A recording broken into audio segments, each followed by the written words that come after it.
Hey there, it's Melissa here from eWebinar. I'm here with Bob Sparkins, Sales and Marketing Manager, also known as Marketing Utility Knife from Leadpages, educator, marketer, and educator of marketing since 2006.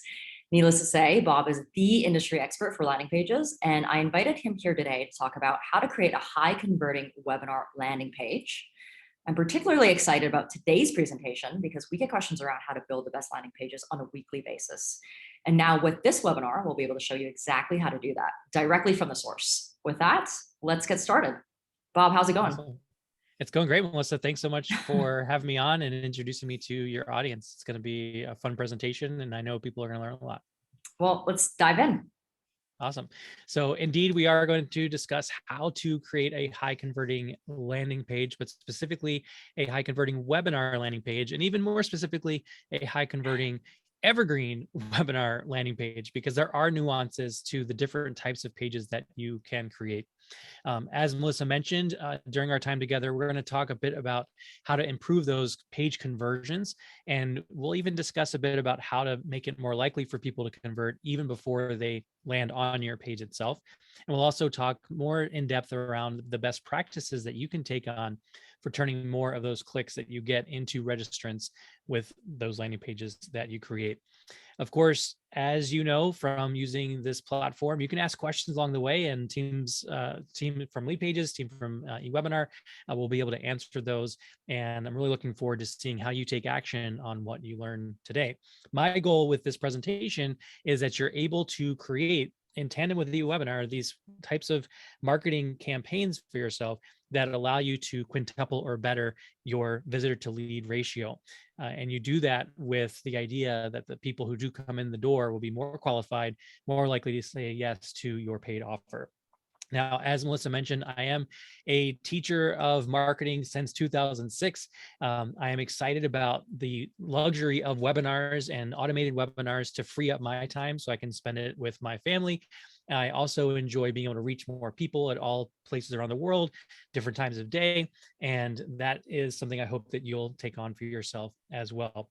I'm also a bit of a trivia nerd, love fantasy football and doing all those kinds of things that getting a little bit more free time allows me to do. And I'm also the author of Take Action, Revise Later, which I share only to say that as you put this into practice, you're not going to get it perfect the first time. You're going to get a head start, obviously, when you take what I teach you today and put it into action, but it's always about paying attention to what's working for you and revising along the way. And do reach out and let me know what you thought about this presentation. Can you tell us your, oh, sorry, go ahead. Sorry, can you tell us your favorite piece of trivia? My favorite piece of trivia. I do love lots of different things, but one of the things I used to teach and coach an academic team in Maryland when I was a high school history teacher. And one of the things I love to teach people in the United States is who the 11th president is. Do you know who the 11th president is? I have no idea. So take both of your fingers and put them up in the air to make a number 11. Okay. And then poke yourself in the eye, and you'll get the name of the 11th president, James K. Polk. Anyway, thanks for that. Great question. Nice. So as far as Leadpages is concerned, one of the things I love about what we do and who we serve, these are people like yourself probably who are transforming the lives of their clients in one way or another. And this is a collage of photos in our office on the wall. And it just helps me to remember, like, it's not just you who we're serving, but it's the people that you serve when you are taking what we teach you into action. And we do that through a number of different ways. We won't get too far into that today, but obviously landing pages are a major part of it. And we also have a really fun origin story around webinars and video that we can discuss at some point in the future. But it all started in a stairwell. Clay Collins, our co-founder back in 2012, being able to reach people using webinars, using video in order to get the message across. So wherever you are, whatever your stage of business is, I think you can learn a lot from the work that we're going to be talking about today. I also want to mention that we love webinars as a promotional tool. We have a number of templates that continue to convert really well. This is just a quick little look through of them. And the idea here is that as an expert in your field, using webinars is a really good way to engage people with your expertise and get that psychological connection, right? They're hearing your voice. They might be seeing your face on camera, but they're spending an intimate amount of time with you, even though it's remote, even though it's evergreen. It's just, there's nothing else like it, right? Podcasts are close because they're between your ears. But with a webinar, they're dedicating that time and we don't want to take it for granted. So we want to get people on these webinars. We want to get them excited about them, telling their friends about them, their colleagues about them. And that's really what we're up to doing today. I mean, it's So, also about getting people through multiple channels, right? It's not like this or that. It's like this and that. exactly. This is not me trying to convince you that you have to do webinars Yeah. or you will fail. But it is to say that in the conversion journey, in your funnel, you have top, middle, bottom of funnel opportunities. And at all stages, webinars can play a significant role. And it's because of that connection that you can have with people. Just like, even though we're not in the same place right now together, you're watching this, you're listening to my voice, you're getting a little bit stronger connection. And with that great question that Melissa asked me, you're never going to forget who the 11th president is. Never. But Never. the thing is, I can say if you don't do webinars, you're going to fail. That's yes. Absolutely. Yeah. And it's not necessarily about failure. It's just slowing your growth, right? Yeah. Because in the history of our company, even before Leadpages, I was doing webinars for my own business. You know, webinars have always been a key component into online marketing. You know, we live in an age where that interaction, that media, the transition or transformation, the transference, that's the word I'm looking for, the transference of knowledge happens so much quicker with so much better impact than reading something or just coming across something. But there's also like an authenticity to webinars that isn't a produced educational video that is like fully scripted, right? Like you really get to know the person behind the camera. Like, is this someone who I trust, or do I want to work with this person? Do I want to work with this company? And like, that's why I feel like this is a great medium, just to get to know you, as well as obviously the content. You're absolutely right, Melissa, and that brings up a point, which is, you know, webinars are great because they're unscripted. You can, of course, have a teleprompter. You can, you know, write everything out, but I will encourage you not to do that because it does leave this like sense of inauthenticity and too much polish. And I think people do respond these days to that interaction and engagement at that authentic level. I think that's a really good point. All right. So how can you get more people to say yes to your webinars? Obviously, that's going to be the bulk of what we talk about. And how do you structure a webinar landing page so that people say yes? But the truth is that your conversion rate actually is impacted before they even get to the page. So I want to just talk for a moment about this. So the one thing that we want to start with is, what are your goals and what are the goals of the audience that are going to come to this page? If they are out of alignment, then it's going to be pretty obvious and people are going to say no to what you have to offer. Of course, your goal is going to be more business oriented, right? It's going to be, I want them to say yes. I want them to become a lead. I want them to eventually buy from me. I want my revenue to grow, all that kind of stuff. Their goal is, I have a problem. I need to find a solution and I'm willing to pay for it if it's the right fit. And so if you can converge those pathways together, you'll be in a better place, right? So you got to be thinking about the goals of your audience as you're putting together the topic of your webinar. What is the language you're going to use on this page? What are the images you're going to use on this page? All of that has to reflect this connection with you understanding what the goals are of your webinar attendee. This means you also need to know who your audience is. And you can design this, right? With your ads, with your posts on social, you can design who you want to have in your sandbox, right? So even though the product or service you offer likely could appeal to a wide range of people, the more you niche down and the more specific you get with a particular webinar and who it's serving, the more resonating you will be with that type of person. So number one, I give you permission to do more than one webinar. Okay. I'm sure Melissa will agree with me that having only one webinar isn't going to be as successful as having 2, 3, maybe 5 eventually. You don't have to have them all at once, but eventually having a library of webinars that can deal with particular topics to specific audiences can do really well for your business. And so think about, for this first new webinar you're going to do, who is it that you're going to talk to? And when you think about that, it allows you to consider different aspects of things. So here's an example of the same topic being presented with pretty much the same copy, but with different images appealing to different people. So we're talking about a demographic audience shift here with, parents specifically, but are you talking about moms or dads? Are you talking about single parents or married parents? Are you talking about folks that like to travel or people that live in certain areas of their world? All of that can influence pretty quickly who it is that you're talking to. And be thinking about that, because it helps you more quickly elevate that conversion rate that you have. I'm sure, Melissa, with eWebinar, you have people in all kinds of industries. And I imagine that as you're building out the promotional arm of eWebinar, you likely have different eWebinar recordings for those different industries, right? Yeah, absolutely. And we also do a lot of things like case studies with different industries, but also like roles, like lines of business as well, that just appeals to different audiences. But the content is, like you said, very, very similar. But of course, like you mentioned, like the landing page, the copy would be written a little bit differently. The intro might be a little different, but the meat of the content is basically the same. Exactly. So the webinar itself could even be the same webinar for different people, but the way you market that webinar will also be different depending on who it is that you're approaching. So be thoughtful about that.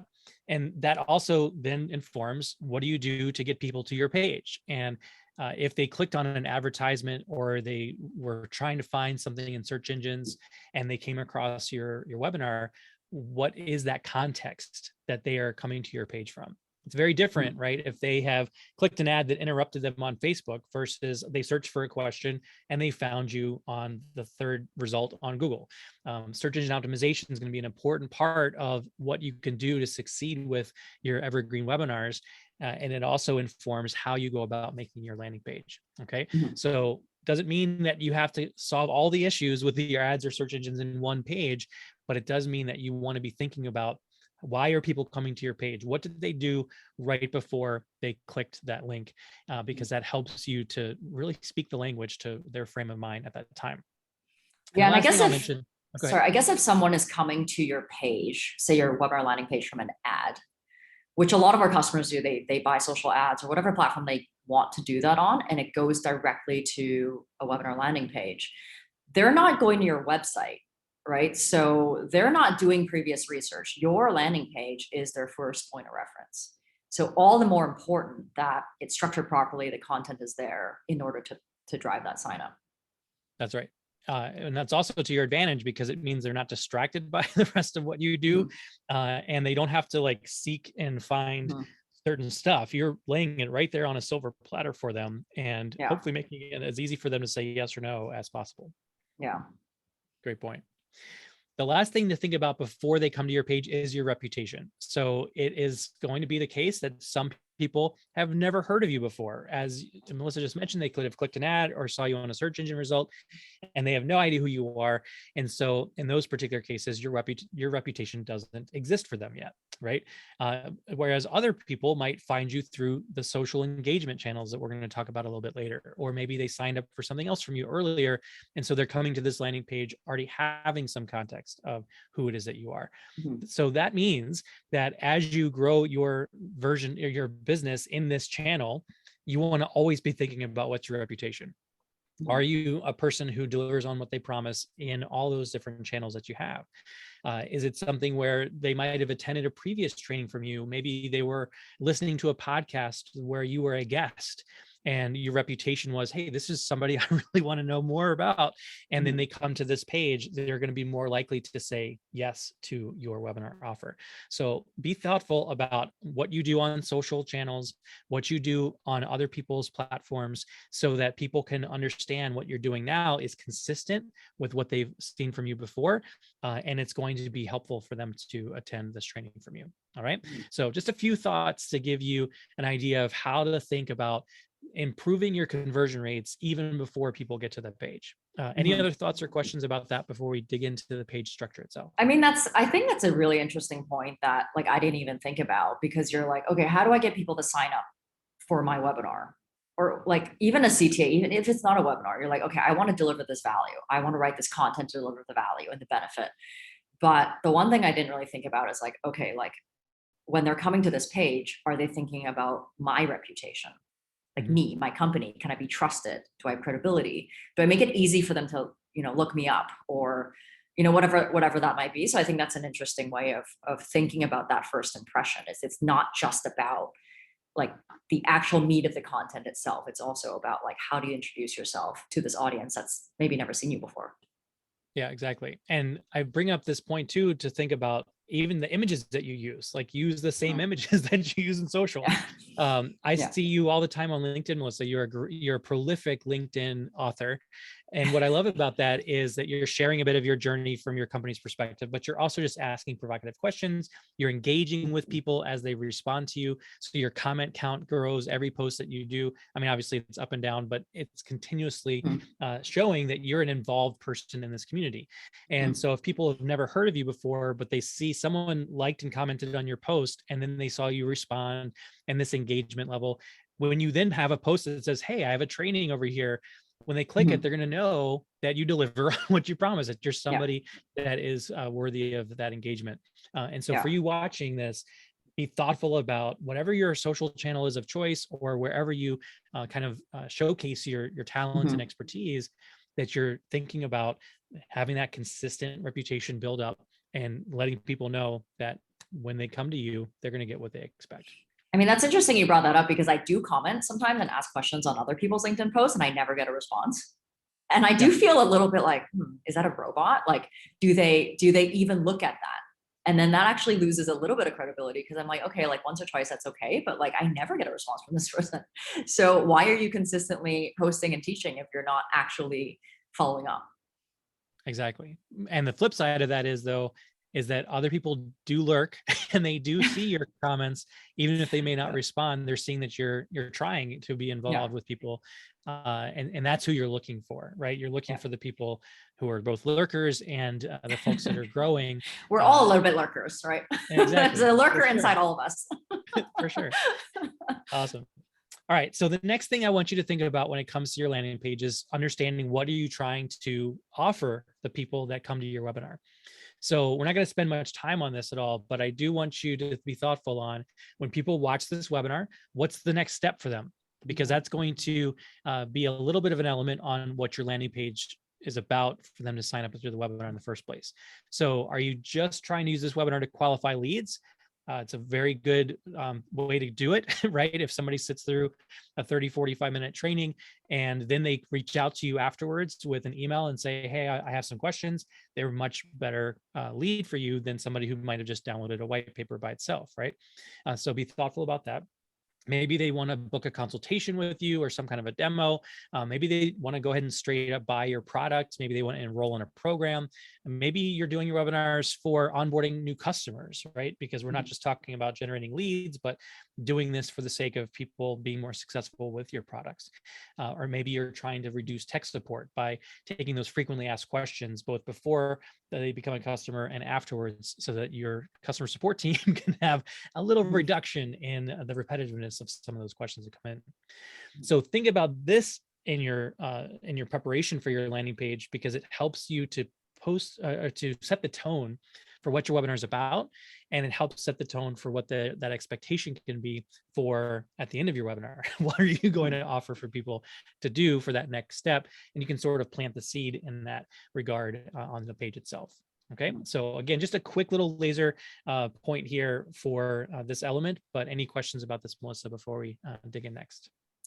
No, I'm just actually curious how you're gonna bring the goal, like I guess the seed of the CTA into the landing page itself, because that's also something I never thought about. Like as you're talking, I'm like, I need to optimize my own demo landing Yeah, page. We yeah. have not done that. A primary reason is also like our demo is hosted on our website. So we assume that, okay, you're here, like you're Mhm. already here, something brought you here. And this is the demo for why you came to our site.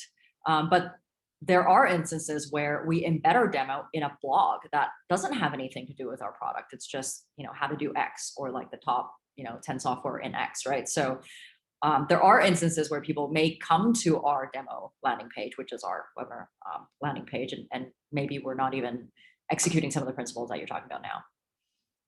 Yeah, it'll be fun to see, how you transform your own pages after this, and anybody should be Yeah. taking action on at least one golden nugget from what I'm talking about, right? And just to give you a sneak peek, what I mean by planting the seed here is maybe it's in the testimonial that you showcase on your page. Sometimes people showcase testimonials about the training itself, but others are showcasing testimonials that speak to the authority of the presenter, and others still are showcasing their clients' results that are inferred as a result of this being step one of the journey. And all of that can be psychologically persuasive into not only saying yes to your registration offer in the first place, but to them wanting whatever you offer them at the end of the call. They're going to be willing to say yes, even before you start talking. That's the goal. It's very rare that you can get to that level, but that's the goal that you're going for. And we're always striving for that increase in excellence, right? Absolutely. So let's talk about Evergreen webinar page best practices. So I want you to be thinking first, before I show you a page, about the emotional stages that people go through when they visit your page, because this then informs what is the structure of your page. And the very first thing that people are, the frame of mind people are in, is they are desiring an outcome. Emotionally, they are seeking something out, whether that was a search engine click or an ad, or they saw you on social and they clicked your link in bio, whatever it is. Assume that people have a strong desire for change, a strong desire for a new way of handling a challenge that they have, or a new way to look at a problem that they have, etc. So your top part of your page needs to address that emotional sense of desire, not stuff all about you. Okay, they don't really care, to be honest. They care about themselves. They care about fixing something that they're not really too excited about. The second thing that they're going to do is they're going to understand that although they want to get to this destination, they're currently in a circumstance that they find very frustrating. So if you can articulate that frustration in the second section, or the second scroll of the webinar registration page, you will help them to know that you know what you're talking about, but also know what they are experiencing for themselves. The next thing is they want to know they can trust whoever is on the other side of this page. So they're going to be like excited that they're going to get this outcome. They're going to be realizing that it's a really big leap from where they are to where they want to go.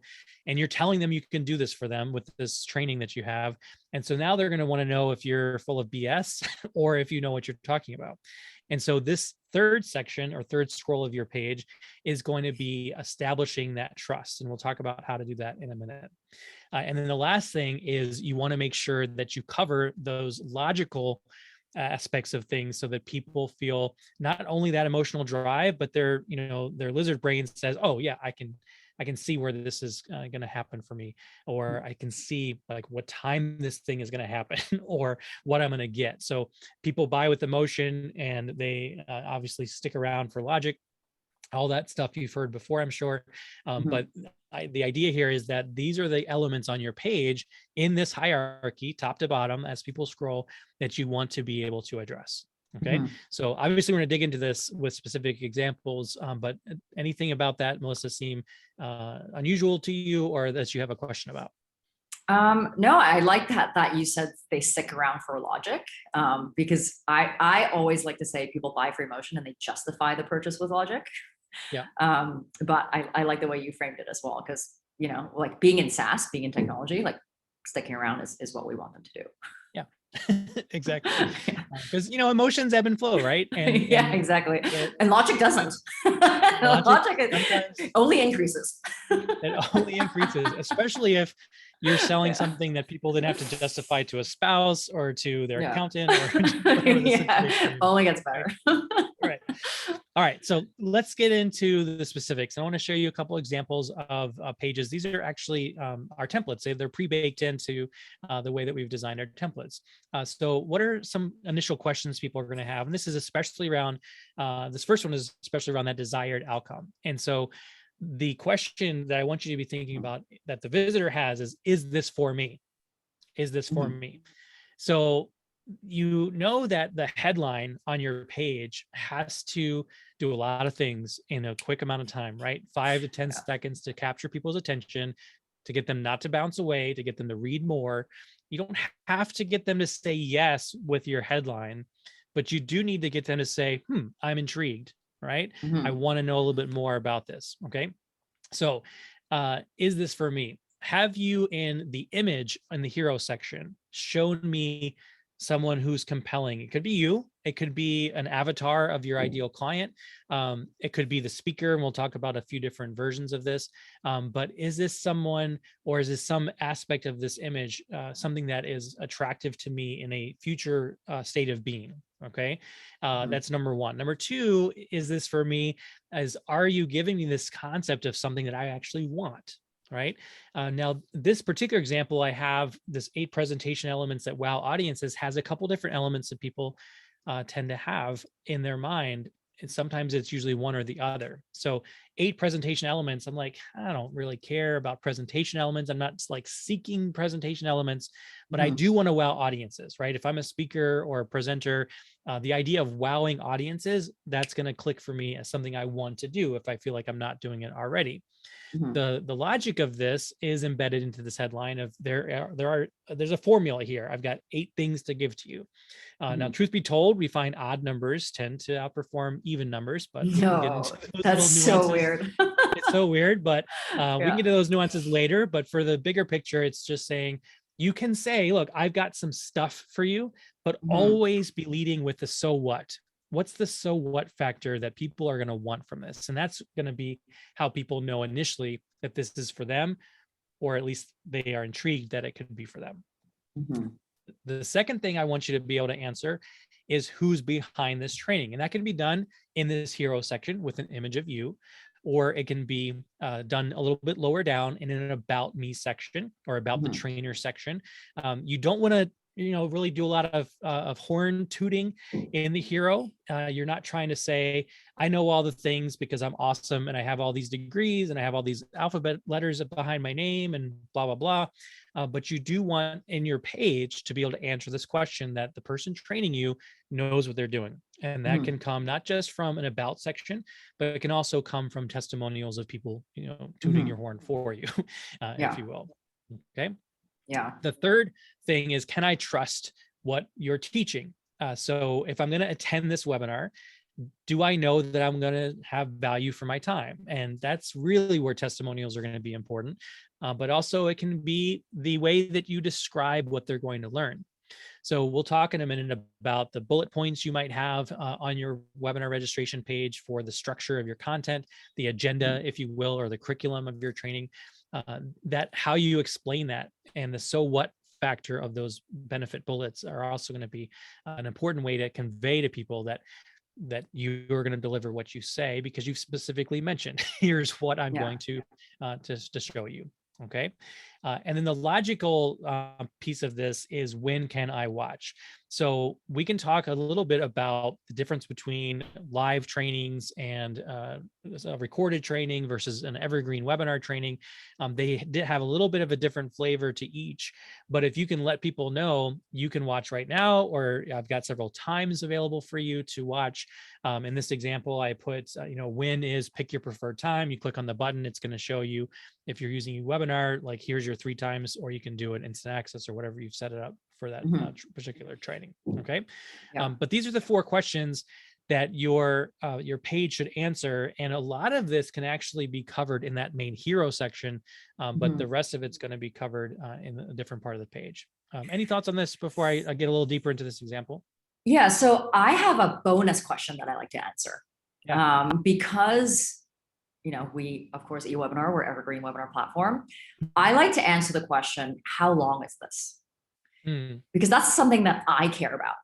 Because if this is something that's going on a recurring basis, like maybe I have half an hour right now, or maybe I don't, maybe I'm running out the door.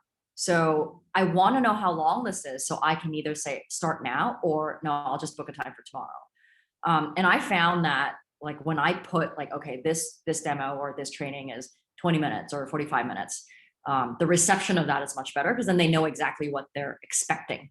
I know that some of our customers like, well, if I put it on there, then they'll know it's recorded. It's like, well, but that's the point, right? Like, they know you're not doing 6 sessions in the next 2 days. Like, just be authentic about that. And that's one thing that I found people really appreciate, especially because it's recurring. Yeah, that brings up a funny point. I think the first time you and I had a chance to meet, I remember very clearly us having the shared experience of me talking about how much I despise the look live, try to fake you out with live Yeah. webinar sort of systems, and that's not the gig here. We No. don't care that people know that this is on demand. They still watch Law and Order reruns on TNT, right? They're still enjoying Yeah. whatever, even though it was recorded before. The idea that it can be interactive and that you'll respond to their questions, Yeah. and that raises the bar up to a whole nother level. What Right? matters is the content. What matters is not who is presenting it at what time. Like what matters is like, can I get this content at the time that I want to consume it? Exactly. So I just want to show you this template that I had in the side of the screen a little bit more within the Leadpages builder. We're not going to manipulate the page or anything like that, but I wanted you to see that below this hero section, it's a little bit trickier to take screenshots of a whole page, right? And then show you so you can see it. We have this section built into this template of this class is for you if, and then these 3 bullets. Of course, you can customize the text and whatever. And we also recommend that for those of you that like to be on camera, you have confidence on camera, you are articulate and you don't fumble over your words too badly on camera, that you make a quick 1-minute video that just is a better invitation than text alone. But I wouldn't put it at the front, right? You don't need to put it in the hero section. You can put it into this second section where you're able to get a little deeper into what people are looking for. So this kind of a section allows people to know that this is for them, and it goes into a little bit more detail so that they can be confident in saying yes for it. Do you have some data saying that if the video's on the hero section, that it's worse than if it's below? Like, is that why you say like put it on like the bottom because now they're invested? Yeah, well, there's a little bit of a yes and no to that. So there's a big element of variability in people's video production capabilities. True. I'm one of those people. Right. Yeah. So if you are like, you've done 100 videos in the last month and you're super good at making that eye contact, at saying what you want to say, having a video in the top is super compelling, especially if you already have an audience and knows who you are. But if your reputation doesn't quite exist yet, and you're not quite as good on camera, then leading with that as opposed to the message you're trying to convey in text might be better. So this is where you would want to test out, does the video perform better? And I would say because most people are not stellar on camera initially, they can get better at it through practice and repetition, etc. That this is why I recommend that for most people, you put the video on the second section. That way they are a little bit more invested. They give you a little bit more of the benefit of the doubt. They don't have to be pizzazzed and wowed like they might in this hero section. Okay, I like that. Another key element of this that I do want to tell you is, I mentioned it already, but keep it to like a minute. This doesn't need to be, 5 minutes long of you explaining what you're going to explain in the training. You just want to make that connection so that they're ready to watch the real thing. So don't beat around the bush about stuff. Just get to the point, invite them to say yes, and tell them why now is the time to watch it. And is that video kind of the same, almost like a summary of the points on the left? It's like, this is what you're going to get. I invite you to join this webinar. Yep. And it just allows you to have a different version of you besides text where you can make that initial connection. It allows you to resonate with the right people who are then going to show up and be who you want in your sandbox, right? So that's a key element that you're playing along with. Do you recommend maybe like doing a 30-second or 45-second snippet of the webinar itself? You know how like in podcasts, people like pull out a snippet to kind of like lure you in? Like, is that a good way to present a video, or do you think just an invitation to this is enough? I think it's certainly worthy of testing. My preference would be that you take that 30, 45-second clip and you put it out on social as your marketing material to get people to this page.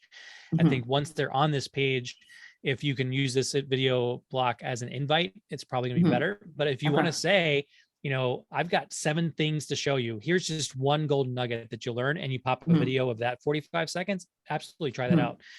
But if your video that you're doing is like 3 things to do whatever, and here's one of them, you'll likely have people want to watch that whole video and then they'll click away because they get distracted.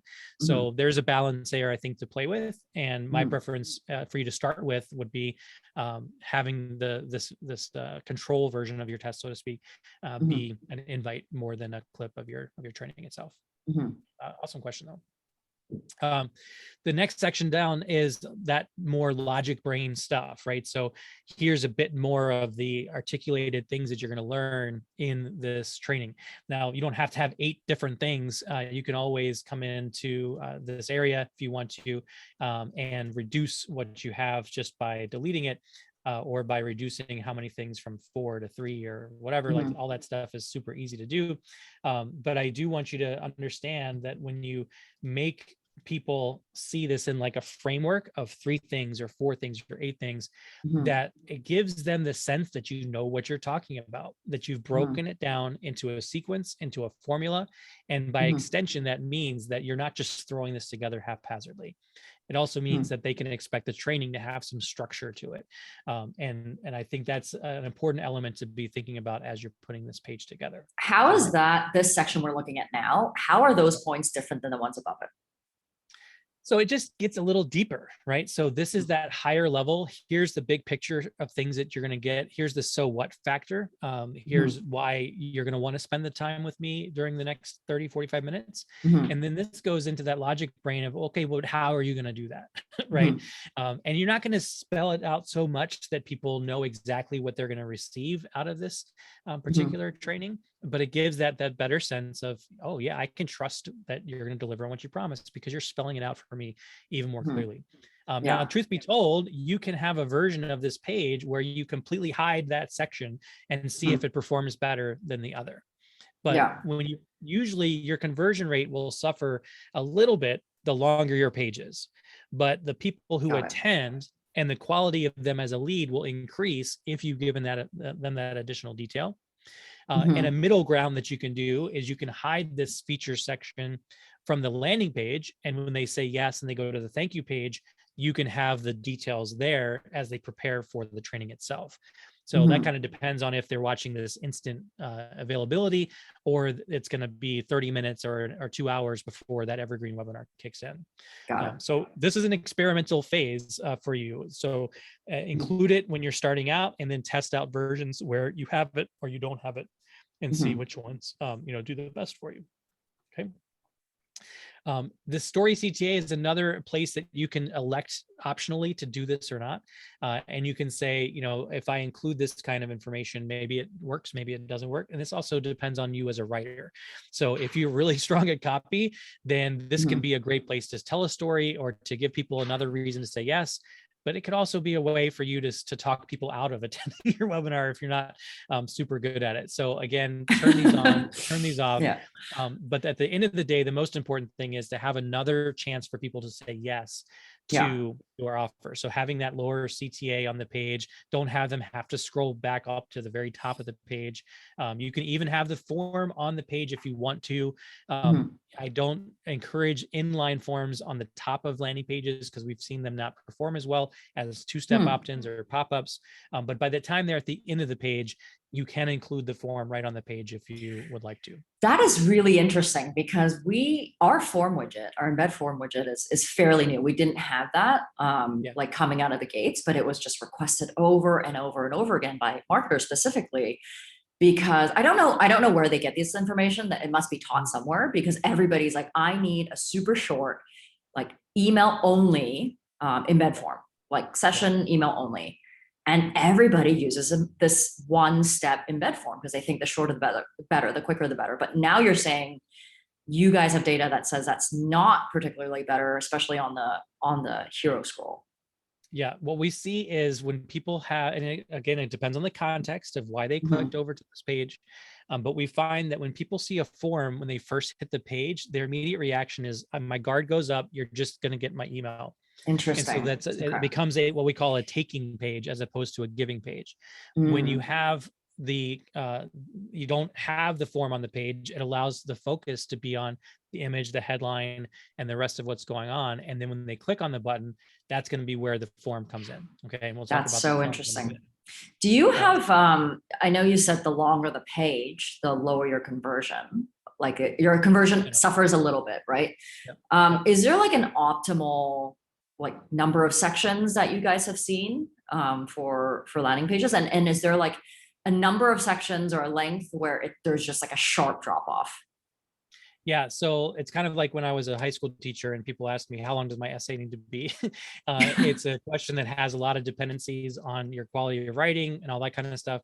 But generally speaking, you only need that hero section and usually like one more section to Mm, justify why they should say yes. It depends though on what your ask is. If your ask is a little bit bigger, and usually that's in the form of like sales pages and things like that, then the pages need to be a little bit longer. But mm, when you look at our templates, and we see that we sort them all by conversion rate historically, yeah, you'll notice that the highest converting pages across all different reasons of the page, all these different page types, the one section, maybe the second section is all that you really need. And yeah. yes, when you get to that fourth, fifth section, the drop off is significant because people feel like they have to read everything in Mhm. order to say yes or no, and they might not have time for it. Again, you might talk them out of it because of Yeah. whatever the writing is. But all those are kind of some key elements to what can factor in. So ideally, two sections, maybe a third. Again, for a webinar, you're asking them for a bit more of their time. You need to justify that a little bit more than just an average like a lead magnet. So usually that 2 or 3 sections is going to be ideal. And this is why I wanted to approach this with what questions are you answering, Mhm. and this idea of what are the stages people have, because you can condense these 4 emotional stages into 2 sections, right? You can condense this if you need to, by just being a little bit more artful in what you're doing. But I think for the beginning landing page creator, having a section for each one of these questions is usually a good Mhm. place to start. And then let's, finesse that and revise later, as I mentioned before, as you continue to optimize what you're doing with your pages. I mean, I think we've all seen those super long landing pages, like Yeah. 10 scrolls, like packed with content. And for me, like that's a bit of a turnoff. But you're right. Like when there's all that content on there, I feel like I have to read all of it because am Yep. I missing something? Like, is it there because I need to read it? And then I get like a little bit turned off by it. So I'm glad that you said that as well. So Yeah. I'm sure these someone listening here right now is probably like, oh, I need to fix I need to fix the length of my landing page. Right. So that brings up a point here, which is the landing page conversion rates you should be expecting from what I'm talking about. You should be shooting for like 30% at a minimum. Mhm. Sometimes it'll be lower, sometimes it'll be higher if it's an audience that already knows you. I Yeah. saw conversion rates as high as 90% on webinars that I used to do before I joined Leadpages, because they were to people who I knew already, right? So it's a little Yeah. unfair to expect that. But if your page that's longer is, it's going to get like 5, maybe 8% as a starting point. But if 80% of the people that sludge through that whole page show up by, then maybe it's worth it for you, right? So Mhm. again, it's a dance between your on-page conversion rate and your eventual conversion rate with sales that you want to be paying attention to. At Mhm. the end of the day, I want to favor conversion rates on the front end because I can always talk to people via email over a longer period of time.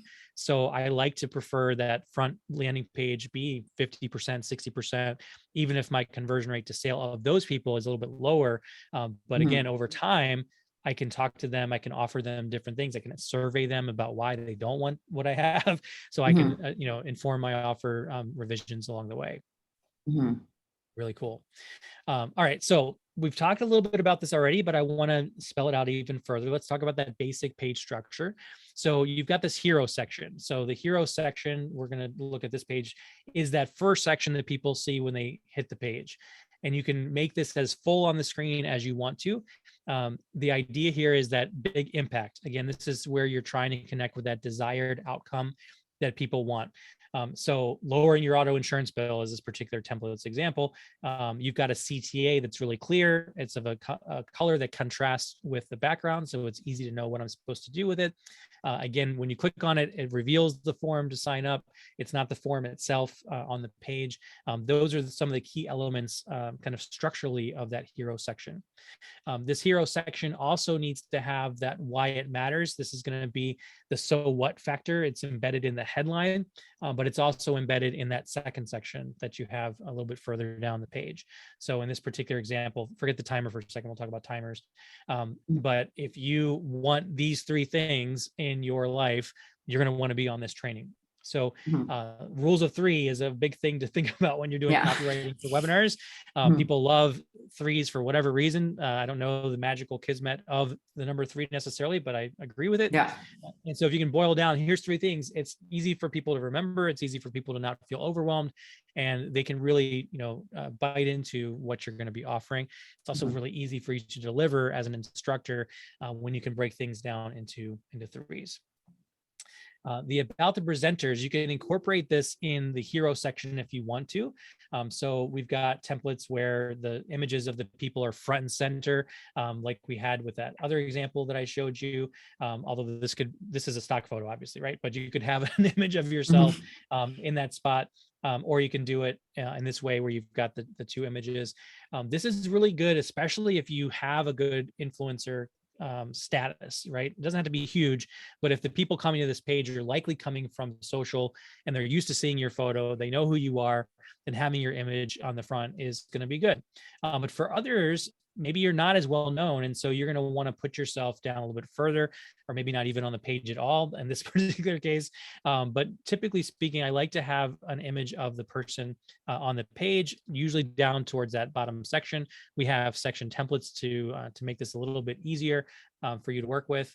Obviously, this color scheme is got to be changed for this particular page, but you can quickly add yourself in to your landing pages if you would like to, again, to let people know who the presenters are or is, and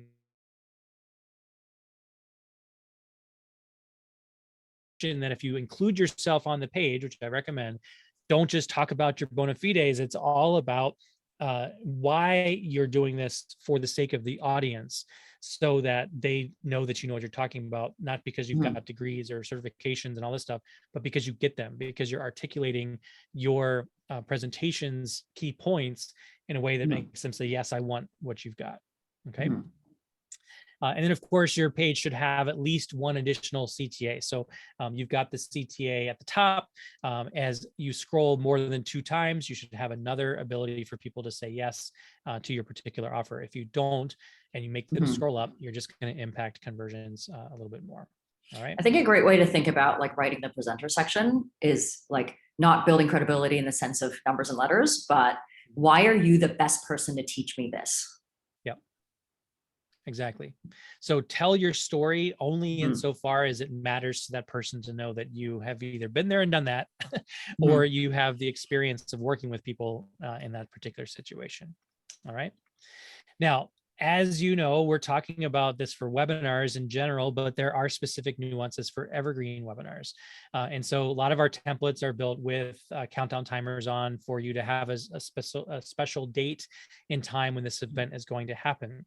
And in the case of evergreens, of course, it can happen in the next 5 minutes or the next couple of hours. And so the timer isn't really that critical for you.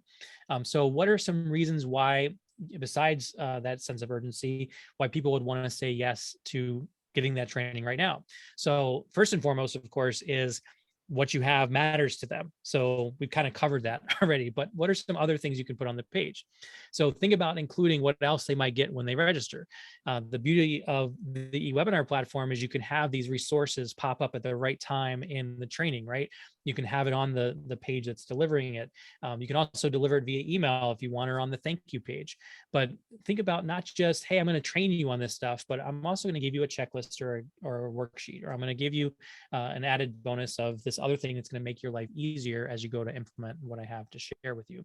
So including that as an element on your page can be really good. As far as the urgency goes, now is the time. What are you waiting for? How much longer are you going to wait to solve this problem? Like, that emotional reason for doing things now is going to be more important than saying it's because it's happening today at 2:00. Yeah. So be thoughtful about, don't just, beat people over the head with urgency because you have a countdown timer, because this is not as important to you. But Mhm. the urgency is, I'm sick and tired of being sick and tired, right? Yes.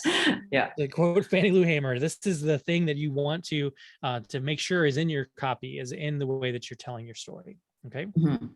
So that does bring up a role of a countdown timer. So with the eWebinar, it's got the little timer on the buttons for, hey, we got one starting up soon. But also think about, since people do have the opportunity to register for one of 3, 4, 10 different events that are coming up, depending on what settings you have for your automated webinar, you might have a timer still on your page though that says, hey, book your time before timer runs out and you'll also get X. Okay. Because one thing that can diminish your conversion rate is if there are too many options for the opportunities to join your webinar, they might think they can come back tomorrow and they can pick another time when it's a little bit more convenient for them. And your goal as a marketer is to get them to say yes. It's actually to also get them to say no if they're self-selecting out. But as a conversion marketer, you want the right people to say yes, and you want them to do so sooner than later. So you can use a timer in tandem to say, pick whichever date you want today, and I'll give you this other stuff. And in which case you can use these timers. And the beauty of these timers can be that it's not just the calendar, it can also be set every day. So you can say, at midnight, it changes over to the next day as your eWebinar things are every day. It can also be evergreen. So you can say, choose in the next hour and you'll get this extra thing, or choose in the next day, you'll get this extra thing. Okay. So be thoughtful about that because it can influence people saying yes on a more regular basis.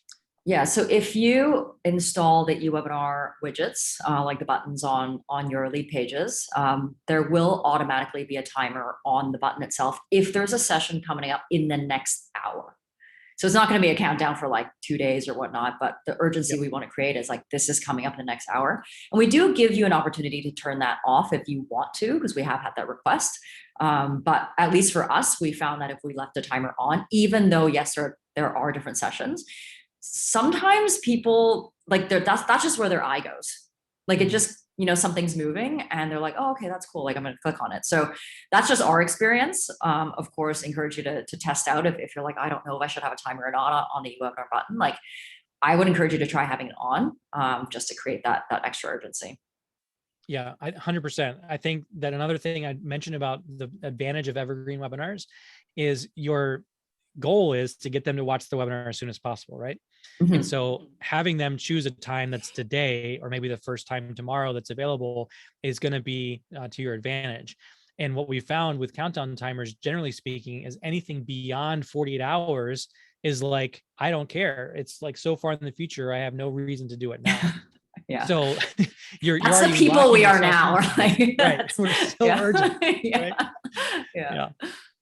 And I also mentioned this idea of how many times are available. And you see this with like booking times on Calendly for scheduling sessions. Like if you have too many times available, then people think, oh, I can do this whenever I want to. And that's sort of the goal. Like you want them to have convenience.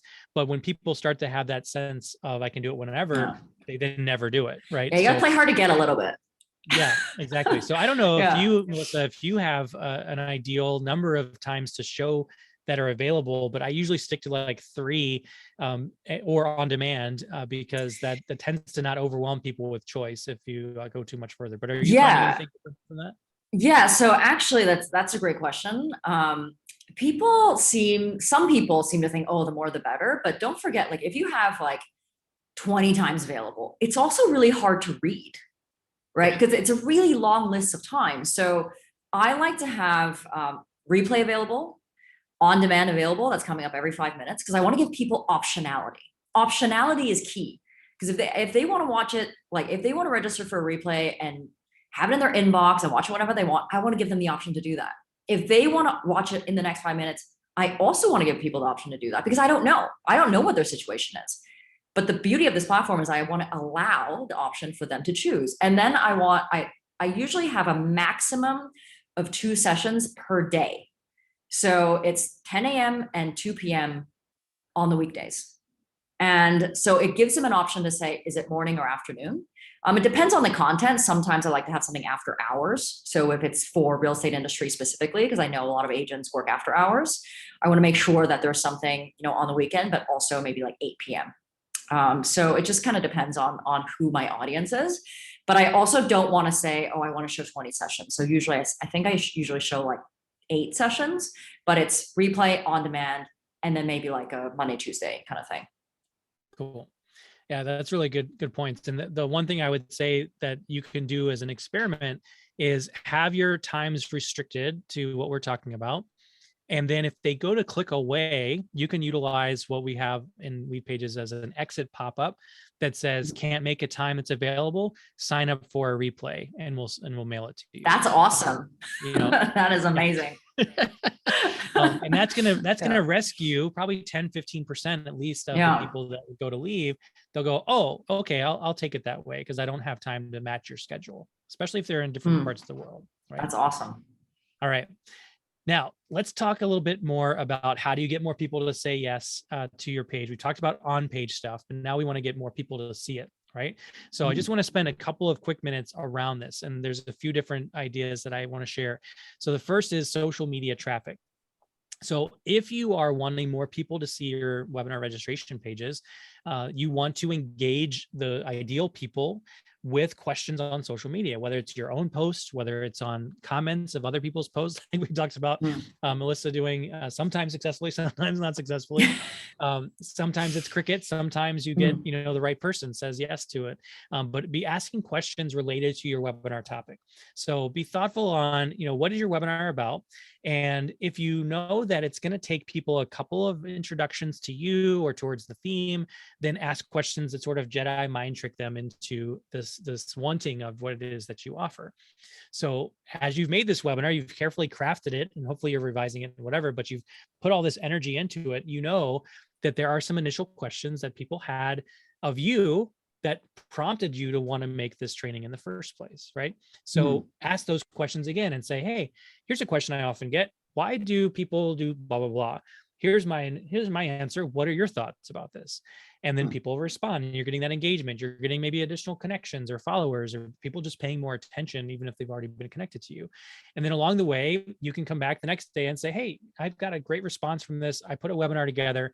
I thought you might like to watch it. That's a really good way to step people into wanting this particular training. I also want you to be thinking about, since you've crafted this webinar, take key elements of it and put it out on social media. Melissa, you asked this a little bit ago, right? What do I put in that video box on the landing page if I have one? And I mentioned using a clip of 30, 45 seconds or so on social instead of on the landing page. And this is why I would do that. You're wanting to catch people's attention in that immediate gratification that they can get from watching something that says it's under a minute long. Obviously, people don't always have a full 30, 45 minutes or an hour, whatever the case may be, to watch what it is that you're offering to them, but they will stop and watch a quick 30, 45 second, maybe a minute long reel or a story, or whatever it happens to be on your social channel. So as you look at your webinar, you can either reteach a little segment of it kind of concise on social and do it in a different format, like just face to face on the camera or face to camera, or you can literally clip the 45 seconds and just put it out there with a little bumper on the top or bottom or just the text next to it that says, here's a question I often get, and then it's just a video. And then the first comment says, I've taught a lot more about this in this training that you can get for free over here. Okay. So repurposing your webinar's key points is a really good way to get more people to talk about what it is that you're doing and wanting to see it. And of course, your profile link. Your link in bio doesn't have to be your website homepage. Stop making it your website homepage.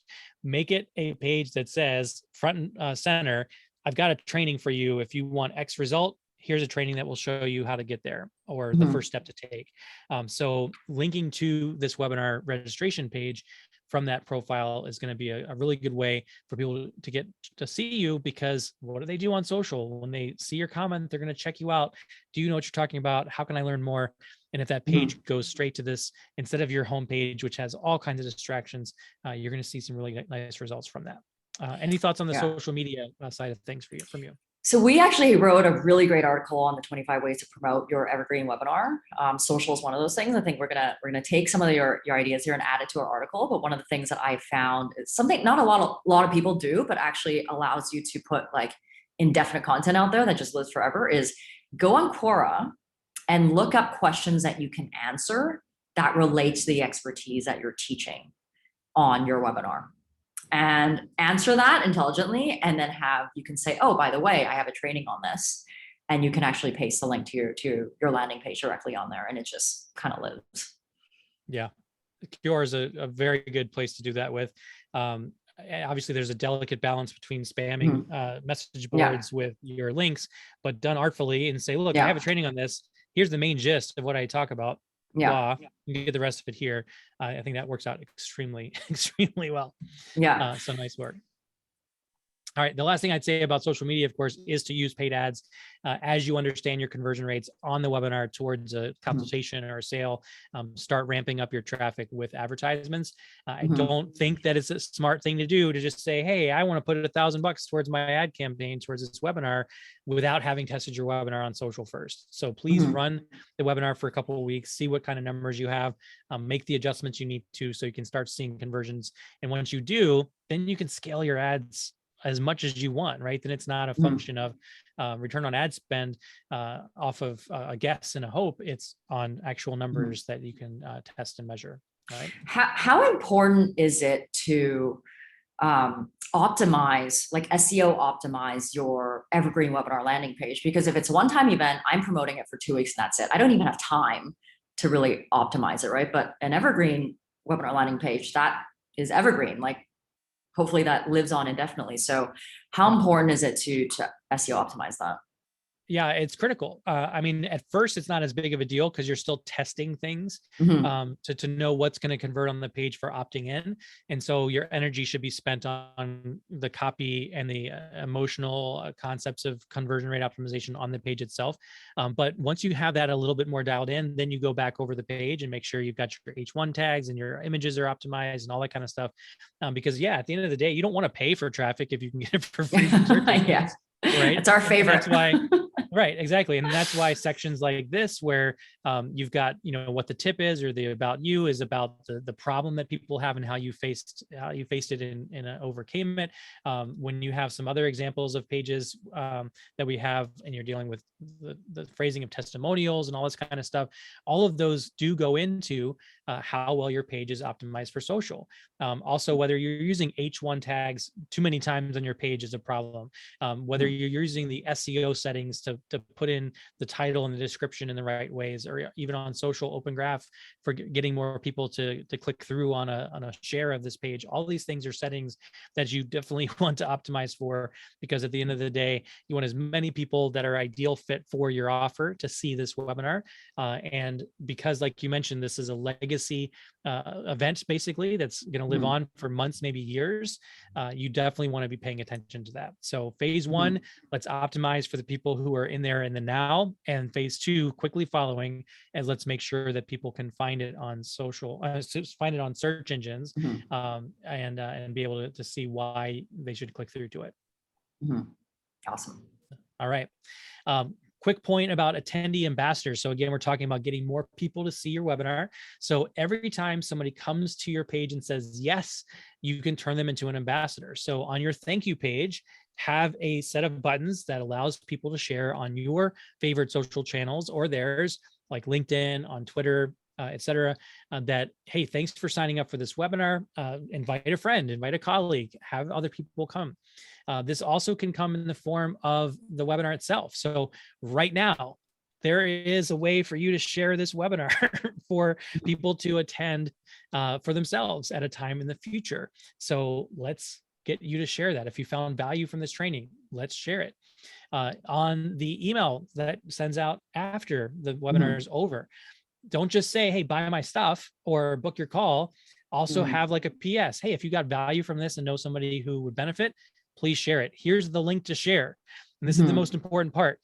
Don't share the thank you page. Don't share the eWebinar page where the webinar actually is. You want to share the webinar registration page so that people will go to the front door of your marketing campaign. All right. Any questions about attendees as ambassadors? No, I think using your email follow-up, and I like to write forwardable emails. So maybe one of those is just like, just forward this off. Here's the link. Yeah. Like, this is as little work as you can do. Just hit forward and type your friends' emails in your phone even. So that's, I think that's a good strategy. Yeah, exactly. All right. Another great channel for driving traffic to your webinars is your other lead magnets. So I mentioned before, the webinars are a great way for you to get people to know more about what it is that you're doing. But guess what? you have other ways to make people say yes to joining your email list, and they come in the form of lead magnets. So the same kind of audience that is going to want your webinar likely wants other forms of the same kind of information.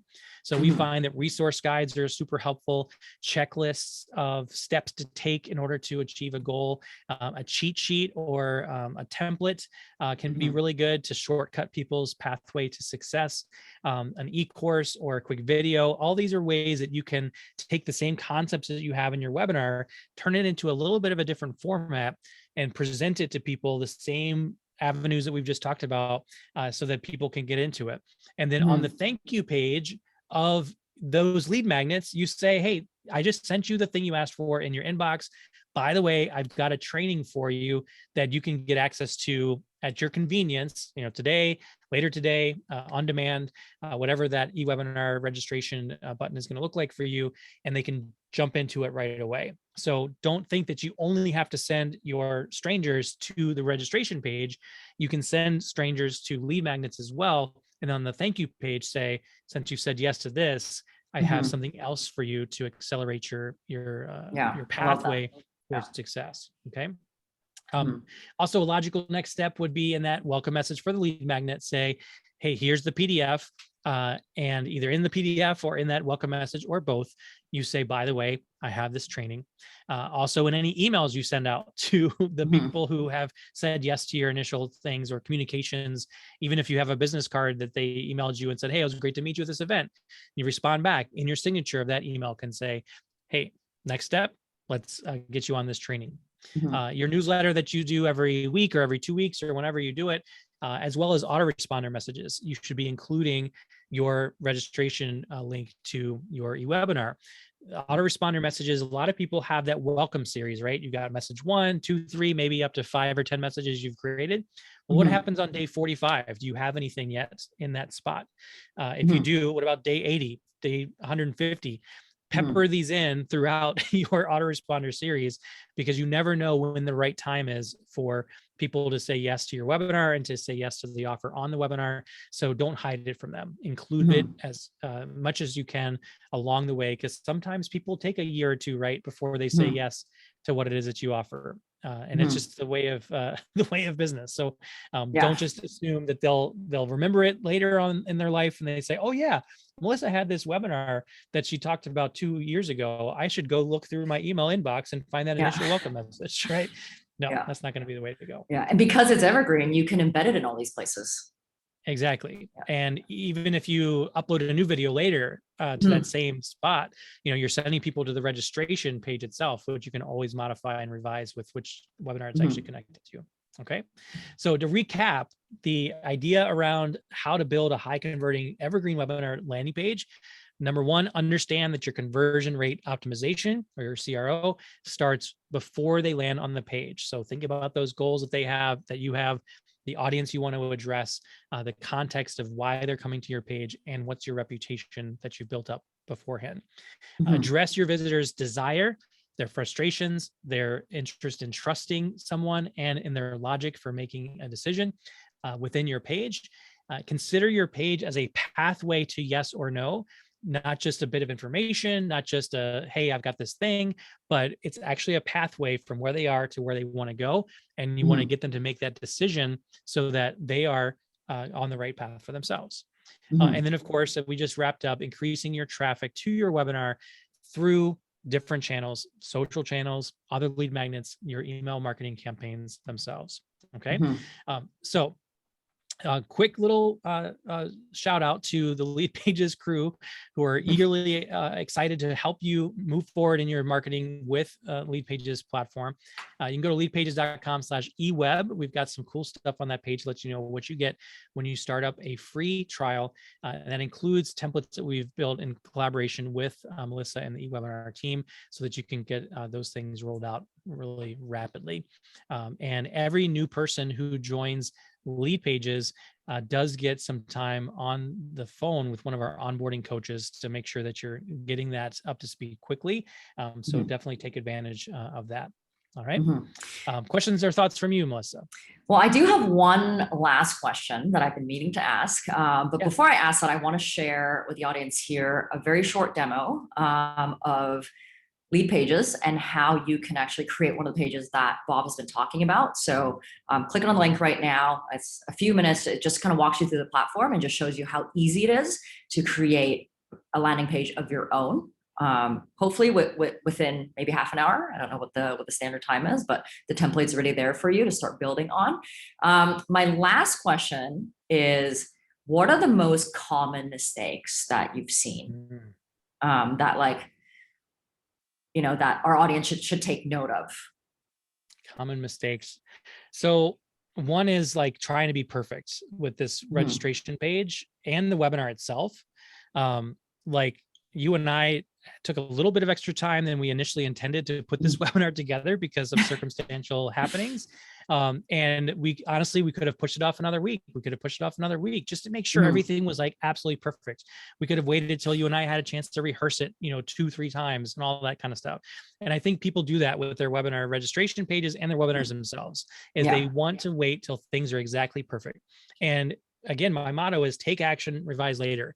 Put together your webinar, put it out to an audience of 10, 20, 30 people, see what they're responding to or not, and then make a version 2 of your webinar for your landing page. Your landing page conversion rates are not going to be as good in the next 2 days as they will be a week, a month, 6 months from now, as you continuously test and tweak and measure and see what's actually working for you. So mistake number 1 is waiting too long to get started. Number 2 mistake, I'd say, is talking too much about themselves.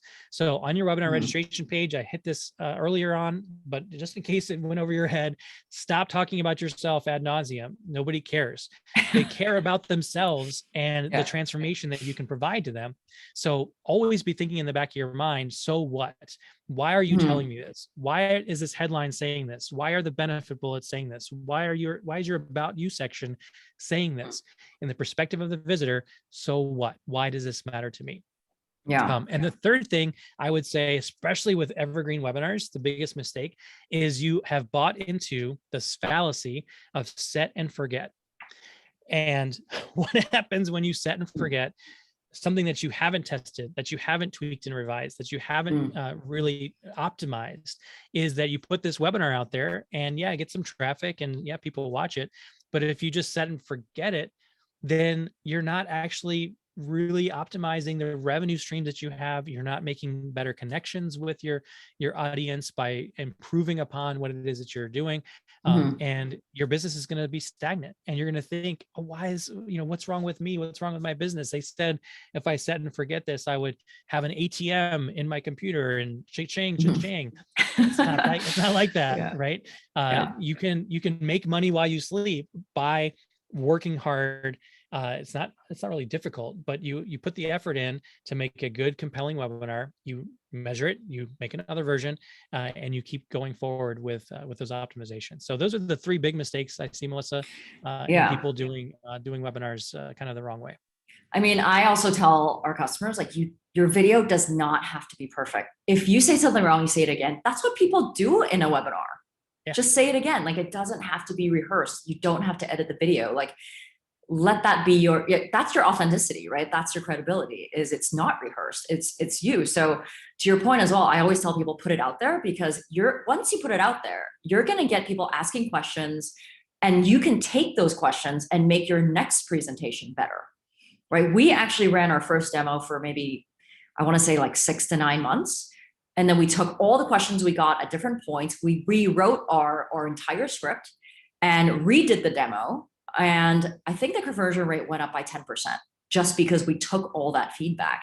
And I hear a lot of people say, like, oh, I can't continue with this because I ran this for a couple of weeks and I didn't make a sale. So Evergreen Webinar doesn't work for me. Like, it's not the software. Like, you really have to think about the content, the structure, the deliverability. But to your point, like, just keep trying. Like, how can this work for some people but not for others? Right? It can't be the software, right? So really think about, like, innovating on your content or iterating on your content.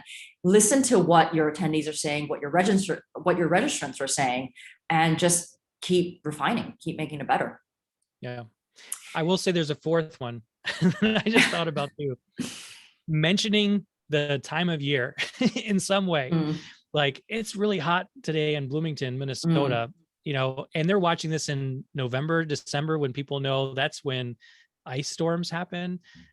So don't talk about Christmas or Diwali or Ramadan or some other holiday.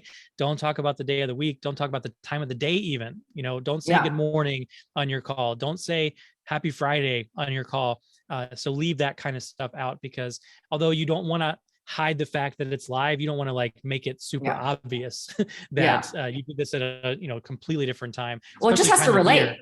It just has to Yep. relate to your audience. It's just about relatability. It's not like, yeah. So, Bob, thanks so much for putting this info pack session together. There's a lot here to digest. If you guys haven't checked out eWebinar, visit ewebinar.com. You'll find our demo, which you can join, of course, at your own time, delivered through eWebinar as well. Bob, thanks so much for taking time to share your experience with the do's and don'ts of high converting webinar landers today. So how can people connect with you? Yeah, so I am at Bob the Teacher on all the social channels. But if you go to leadpages.com/eweb, you'll see a way not only to get started with your free trial, but we've got some additional information for you there. But as far as the social channels go, LinkedIn and Facebook are the places that I spend most of my time. If you want to see some photos of really cute kids, then Instagram is where you can go for that. But LinkedIn, maybe even just look at one of Melissa's recent posts. I might have already liked it or commented. But I'd love to hear what you got out of this training. I would love to know what is some success that you've had as you put this into action. So a week or two from now, let me know. And I'd also mention that if you are wise enough to start up your trial, every week I do conversion coaching calls for our customers. It's included in the program. And so I want you to come into those sessions as often as you'd like to and share your webinar registration page with me. And I'll give you direct feedback on how to improve it, what to change, what to keep, all that kind of stuff. Because I'd love to see you on those calls too. So That's awesome. You might see me on that call. I mean, like, help me. join in. All right. Well, awesome. Thanks so much, guys, for joining us today. Thank you.